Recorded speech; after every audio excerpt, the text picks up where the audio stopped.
Hello and welcome to Socialism, the weekly Marxist podcast from the Socialist Party. Transgender rights have recently become a point of contention in the ongoing Labour Party leadership contest. The Socialist Party fights exploitation, discrimination and oppression in every form. The workers' movement must fight for the resources necessary to guarantee all sections of the working class a decent life. If it does not, there is a danger that debates can be falsely framed as battles between supposedly irreconcilable competing rights. By fighting instead to expand the provision of jobs, homes and services for all, the workers' movement can resolve differences on the basis of common struggle and democratic discussion. The following episode is a rerun of episode 14, first aired on the 15th of January 2019. On the Gender Recognition Act in the United Kingdom, much of which has now been kicked into the long grass by the Tories. But we think the general approach we lay out here on the question of trans rights is entirely relevant to the debates of today. So, this episode of Socialism looks at GRA reform, the fight for trans rights.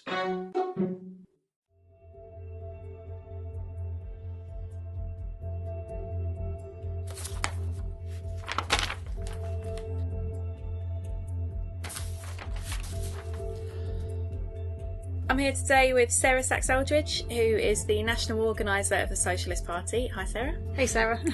And today we're going to be talking about the Gender Recognition Act, the GRA. So we'd like to start with kind of explaining why we're discussing this issue at all. And we've had a few articles in our publications on it and so on. So why do you think that it's important for us as socialists to have an understanding of the fight for trans rights as a whole? Well, I think that is a good starting point, and I suppose for us, we start with the very basic idea that an injury to one is an injury to all, and that's a kind of traditional slogan of the workers' movement. And I suppose to dive right in, we're trying to build a socialist world that it would be without inequality, without oppression, and this goes right back to the start, really, where Lenin, who was one of the leaders of the Russian Revolution in 1917, that revolution that saw workers take power and start to establish a real workers' democracy, he wrote that it's impossible to build that new socialist world order if the slightest element of compulsion exists against minorities. And that's our approach.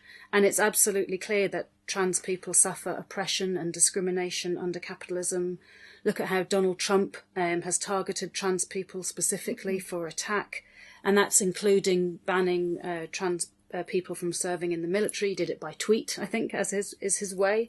And it's correct where campaigners for trans rights have linked violence that trans people face with the anti-transgender laws like Trump has made, and like the bathroom bills that we've seen in some of the states in the US. They try to police who may use gender-specific public facilities. And I suppose to start off as well, we should say that it is largely due to the courageous struggle by trans people themselves that the oppression that they face is becoming more widely understood. But there's definitely still a lot more work to do. But at the same time, that has resulted in important changes in attitudes and some legal changes as well, because the GRA is being discussed here. But 9 countries, I think, so far have already introduced the right to self-declaration. That includes Ireland, Portugal, Malta, Argentina, a whole list of them. And in Britain, even before this whole debate broke out, there was in the British Social Attitudes Survey, it found that 82% of people describe themselves as not prejudiced at all to transgender people. So yeah, I suppose basically we want to fight all oppression, and for us that means, and we'll go on to discuss this obviously, both supporting legal changes to simplify the process of self-identification, but also investment in the services that are needed, public health, etc., and fighting against austerity. And I was just going to mention, if that's okay, the government did a consultation at the end of the last 6 months of last year, basically, and we responded to that. We participated in that consultation and said that progressive legal changes are not enough, that obviously sufficient resources are also vital, and that the cuts in public services are impacting on the ability of everybody to access the services that we need. So yeah, that's where we would start from, I suppose. And so you said there, we support the simplification of people gaining recognition for their gender. And I think that's important because there's a lot of confusion about what is actually being proposed. The fact that the Gender Recognition Act already exists, but there is a proposal for reforming it, for, like you say, simplifying that process. So what exactly is being proposed? Yeah, no, I think that's a very good question. Because the Tories proposed reform to the Gender Recognition Act back in 2016, some time ago now, obviously. And at that time, Theresa May had announced that the government was seeking to streamline and demedicalise the process of changing gender. And she said at the time, because being trans is not an illness, which obviously it isn't. And we would welcome any improvements to the GRA and all legal improvements. And three main changes are sought. So that is a move from a medical process to a legal process to change your birth certificate, to reduce the age from 18 to 16, and for non-binary people who don't define themselves as exclusively male or exclusively female to be legally recognised. But surprise, surprise, the Tories have proved themselves extremely unreliable allies. And as you can see in that proposal, there is nothing, no question of dealing with the LGBT action plan that shows the major needs of trans people, such as NHS mental health services not being funded, etc. And the research even by the Government Equalities Office in 2016 found that LGBT specialist services are at significant risk as a result of Tory cuts. So those things are not included, not proposed as improvements to the 2004 Act.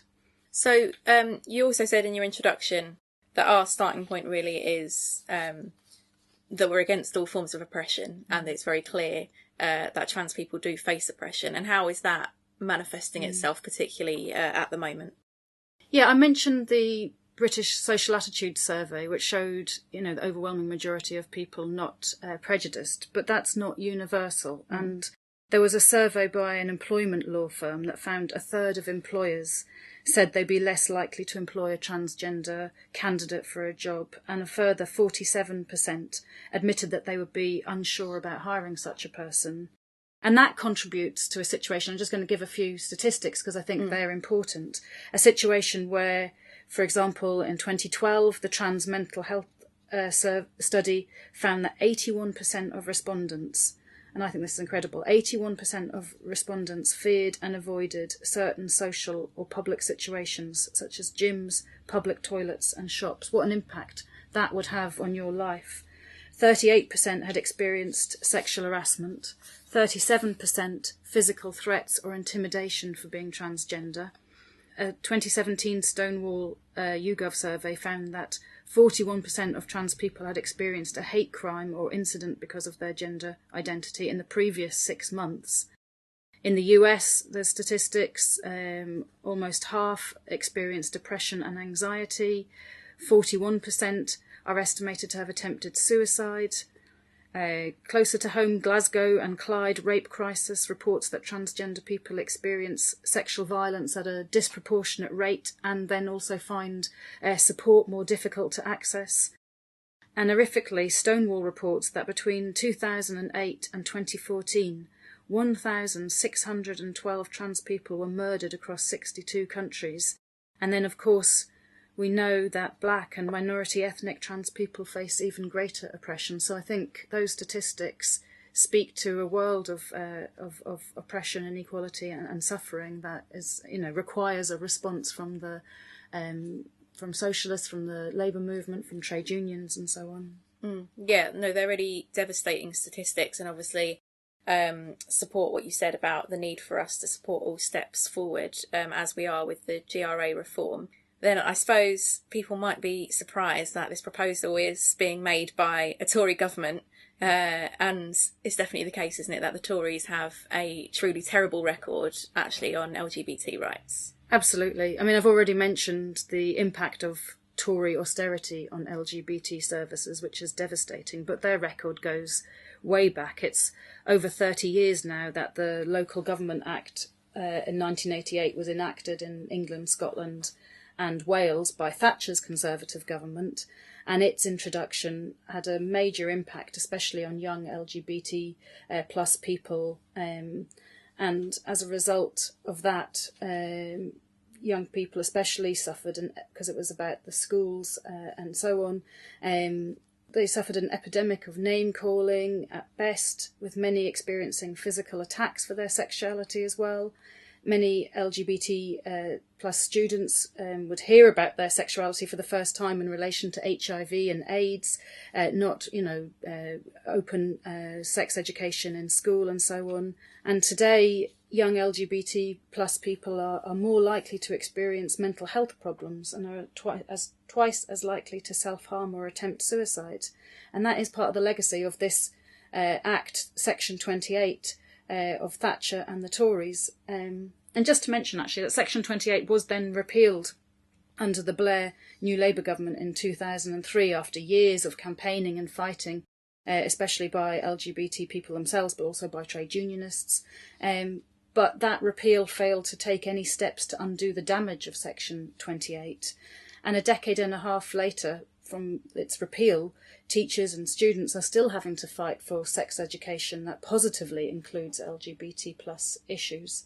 So that's just, a big example, but there's more obviously as well. Yeah. So that history then kind of exposes that it's not a wish from the Tories to, give everyone a nice life or something. So why are they proposing this? What is a step forward with the GRA? Yeah, you're right. They are absolutely unreliable allies for LGBT people, for women, for anyone who faces oppression in capitalist society.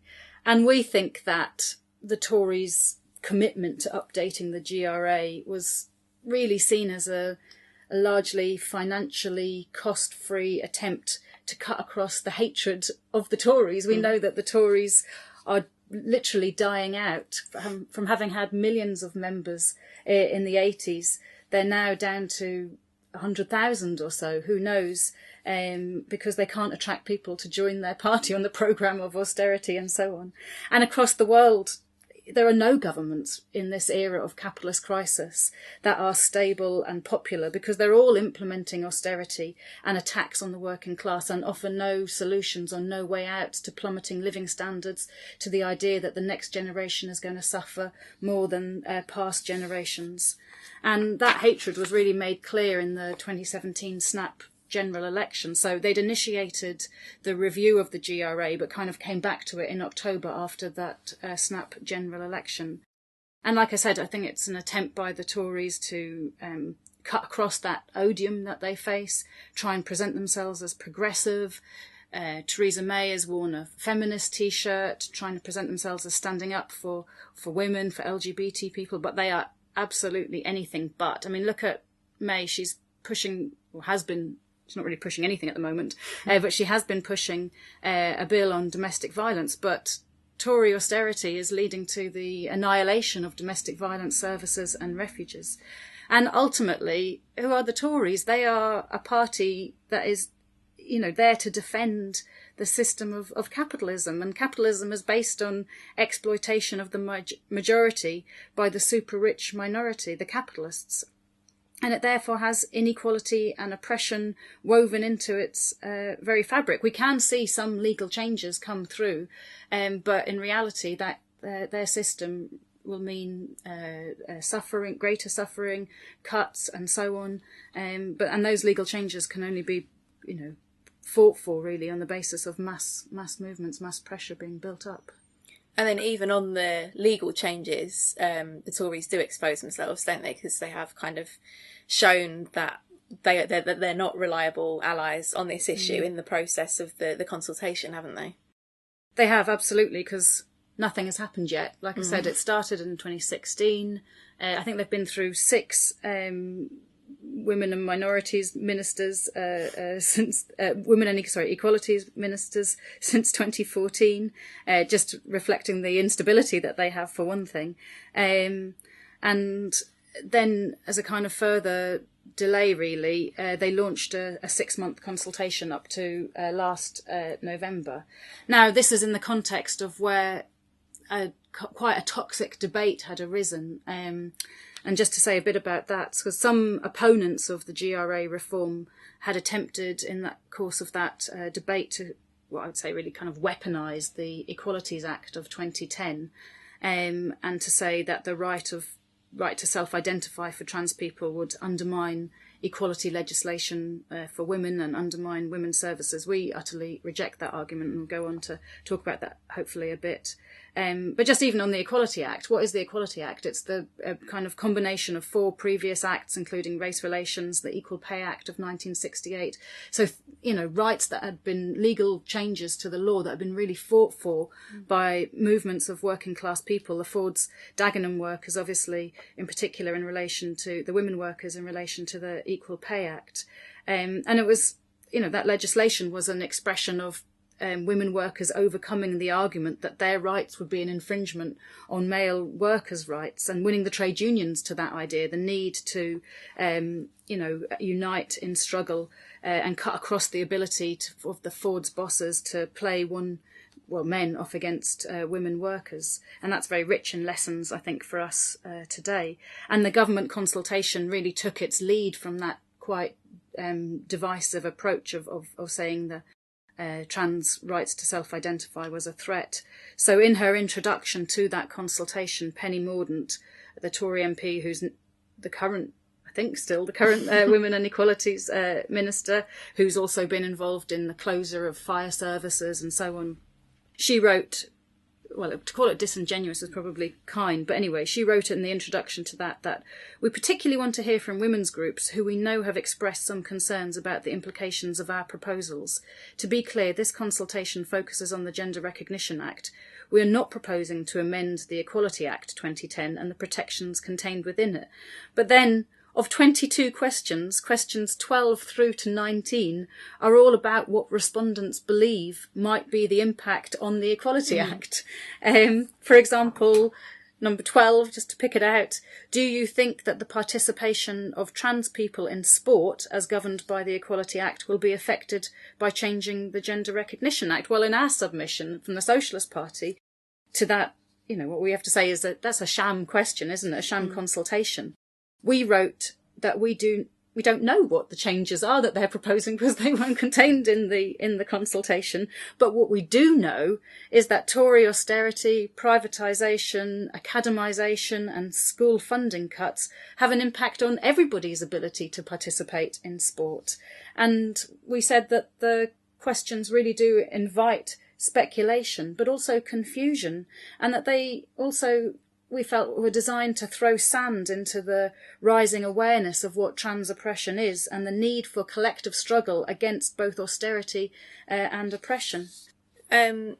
So, you kind of described there the toxic debate and kind of exploiting it in a way to, exploit people's fears about services and so on. Right. And I think it might have surprised some people that that's not only amongst like the representatives of the capitalist class, MPs and so on, that controversy has been going on, that there's been a really sharp and toxic debate in the workers' movement as well. Why do you think that that's come up? Yeah, no, that's right. And it's, really unfortunate that such a toxic debate has opened up, but it has, and we have to deal with it. And unfortunately, it's been because, some of the people who've sort of taken a lead so far have framed the debate within the idea of that there are irreconcilable and competing rights by different oppressed groups in society. And I suppose, again, our starting point on that is that under capitalism, the wealth and power in society is concentrated in the hands of the richest few. And the Tories then tell us that there are insufficient resources to meet all our needs. We've seen that from the Condemns, launching the campaign of skivers and scroungers. We've seen it in attempts to divide young people from old, saying, that's where the threat to young people's access to housing comes from. Obviously, it comes from decades of New Labour and Tory governments failing to build council homes, allowing private house builders to hoard land and so on, and their attempts to divide workers, and we'd say that the real enemy is the bosses, the Tories cutting benefits and services, the bosses paying poverty wages, etc., etc. And a united struggle is needed to defeat those attempts to divide us, and that's one that recognises and fights the different oppressions sections of the working class face, and also for a greater share for the working class in general. And we'd say that it's on the basis of democratic socialist planning and of the working class really participating in the organisation and management of society that we can reconcile those different needs. And in the hands of those who work within the limits of capitalism, i.e. who say that the working class is only allowed this tiny share, and obviously austerity is an attempt to even reduce that share further, it'll be about which groups' needs can be met and which groups can suffer, and we have to absolutely reject that idea.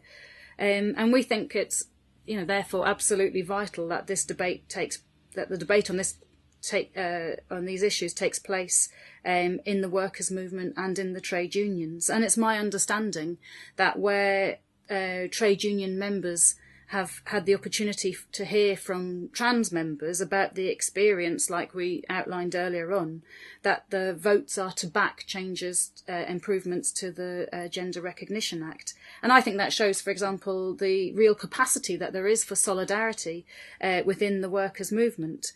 But you're right, those ideas have been largely absent from the debate as people will see it played out so far. And we have to recognise that there is a real fear. So particularly, as I said, Penny Mordaunt has played on this idea that has been put out that women are going to suffer. And we have to recognise that there is a real basis for women's concerns, that their rights, access to services and safety are being compromised, because they are by Tory austerity. And so we don't accept that it's a threat from trans people gaining legal rights, but from the cuts that are being made, and from the sexism that exists within capitalist and class society. And I was just going to use an example that people may or may not have seen, but it was in the Financial Times, where it highlighted how this comes back to one of the key parts that's been discussed is the question of toilets. And in 2016, the decision was made by the Barbican Cultural Centre in London to convert some women's toilets into gender-neutral facilities, and that kind of prompted quite a bit of debate, confusion, chaos, and obviously queues, because women already have to queue for toilets. There's never enough toilets for women in places like that. And, instead of, we'd say, addressing that there aren't enough women's toilets and constructing gender-neutral bathrooms in addition, the Barbican's impulse was to make a cut. So, we would say that we need a movement that is going to fight for adequate toilets, adequate public services, adequate domestic violence services and rights for all. And let's not forget, there's not a lack of, finance in society. In 2017, the billionaires made more money in that year than any in recorded history. And just bringing it on from toilets onto the question of domestic violence services, because that's what's been raised elsewhere as well. So on that issue, we would say that first and foremost, the struggle to keep domestic violence services open is the first task, but also to make them safe for all the service users and the workers within them. And listeners might have seen that Women's Aid in Scotland did a broad survey of service users and workers, and on that basis have got an inclusive approach where the services are open to all women fleeing violence, including trans women who self-identify.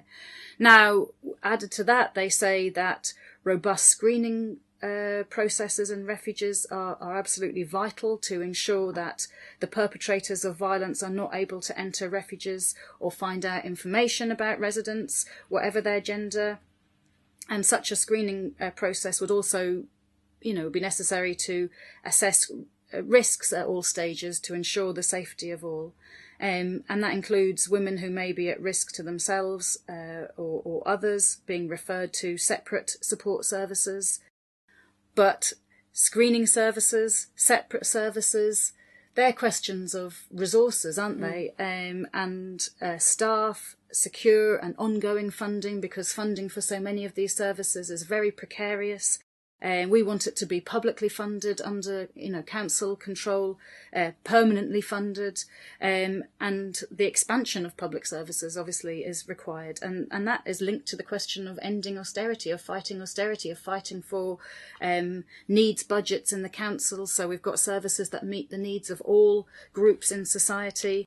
And we would say that linked to that, the starting point for that struggle against austerity and the struggle for the resources that we all need is fighting for the maximum unity of the working class and struggle to secure them. And that Financial Times article finishes, with a warning that as the government's public consultation on reforming the 2004 Gender Recognition Act comes to a close, it should be mindful that pitting citizens against one another will only polarise and divide our societies further. It says nobody wins in a rivalry of rights, and we would say, yes, neither women nor trans people win in a rivalry of rights, but ultimately the defenders of capitalism and the perpetrators of austerity and cuts do win if our movement is divided. And I suppose that's kind of those points are extremely missing from the debate, aren't they? And really, I think you've seen, unfortunately, some of the self-appointed leaders from both sides of this toxic debate putting forward very divisive ideas. On the one hand, quite reactionary ideas about trans people, and that their rights should be limited, and on the other a certain idea that women are in some way that non-trans women are in a privileged position through that, which is would not be our approach, obviously.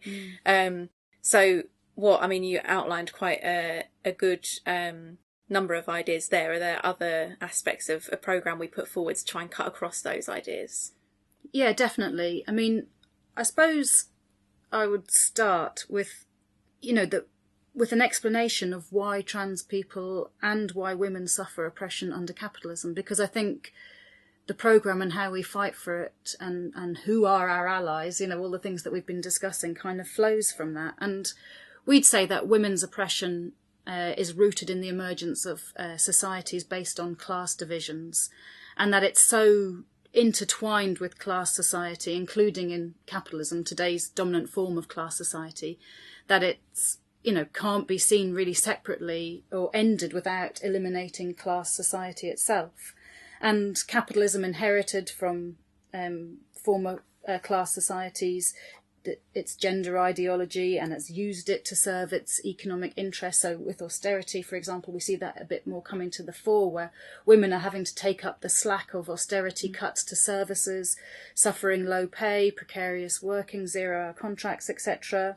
But also women moving into the workplace did challenge some of those ideas that came from previous societies, of the rigid gender roles and social attitudes, etc., etc. But the linked to that is the role that the family plays in class society as a unit of social control, and like I say, in the provider of free services, bringing up children and so on, work in the home mostly carried out by women. And I would say that trans, gay, lesbian and bisexual people, because they in a way challenge that family unit and therefore can't be tolerated by the defenders of capitalism, are that's why they also face oppression. And our conclusion, therefore, is that the fight against trans oppression and women's oppression is completely tied up with the fight against capitalism and the struggle for the socialist transformation of society. And to go back again, we started with Lenin and the Russian Revolution. Unfortunately, that degenerated, and the degeneration of the Russian workers' state as a result of its poverty and isolation meant that the real equality that was being fought for by the workers' democracy was never achieved. But nonetheless, it does show what could be possible, I think, because legal changes were made that were decades ahead of many capitalist countries. Free childcare, communal restaurants, public laundries, they were never fully implemented, but they gave a glimpse of how the domestic burden on women could be lifted. Legal changes included women's right to vote, civil marriage and divorce were requested by either partner, equal pay, paid maternity leave. And then in 1926 it became legal to change your sex on passports. Intersex and transgender people received access to medical care without state demonisation. Those advances were, for women and for LGBT plus people, were unprecedented freedoms at that time. And I think the key lesson that comes out of that for us is that the working class is the agent capable of overthrowing capitalism, and thereby by opening the door to building a society with real equality for all without oppression. And as I said, the Socialist Party stands against all forms of oppression for trans rights. I'd say we're involved in this. We're involved in it by writing on the GRA, by exposing the Tories, by answering some of the lies and the divisive ideas that have been put out. We've been key in some of the debates in the trade unions, in defending the democratically agreed position of the trade unions, and also by explaining the role that the working class can play in this struggle. We're key in the Women's Lives Matter campaign as well, that is fighting to defend domestic violence services. And obviously we want domestic violence services, as we've said, for all who need them, women, trans people, etc., etc. And they are under, I would say, kind of mortal threat of annihilation by Tory austerity. And I don't need to make the point how absolutely vital they are, offering a chance to escape very violent and potential circumstances and potentially death.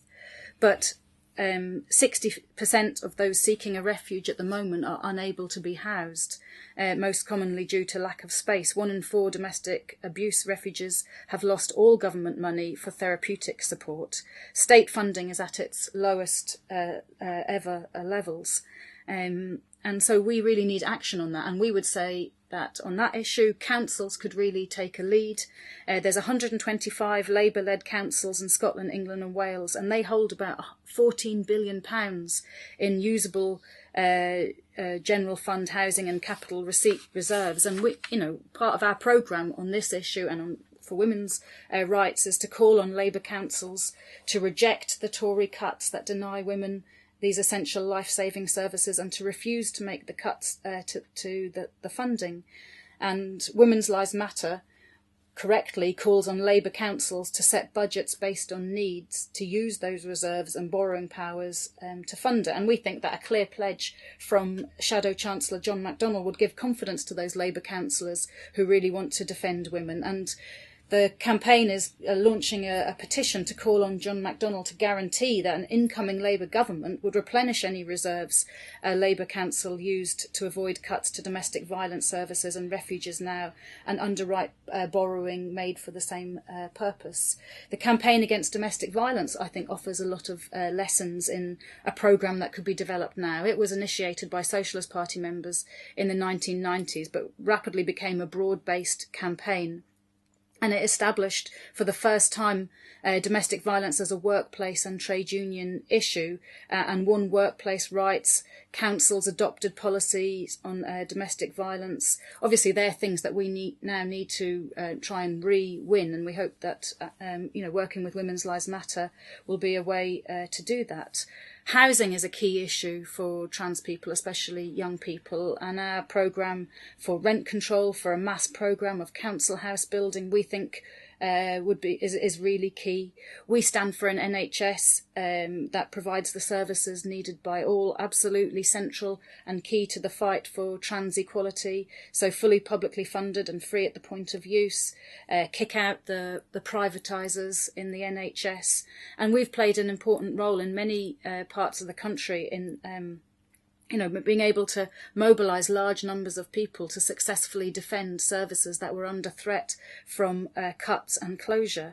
And like I've mentioned a few times, I think, but it's absolutely key. Fighting austerity is key to the fight for trans rights, free education, and obviously linked to that is the urgent need to fight. We want mass action, mass demonstrations and strikes to push the need for a general election urgently, to get the Tories out and to fight for a Corbyn-led anti-austerity government. And that would have to be linked to the need to transform the Labour Party, because within the Labour Party you've got the likes of Caroline Flint and so on, who've intervened to say, on the side of this idea of dividing trans people and women and others as well. And we know the role that the Blairites play in trying to divide workers, but also that their programme is austerity light, is to attack Corbyn and so on. So, we would stand for mandatory reselection to kick out the Blairites, the rebuilding of democratic structures to transform the Labour Party so that it can fight for a programme that would meet the needs of all, a socialist programme. We believe that should be starting with the nationalisation of the banks,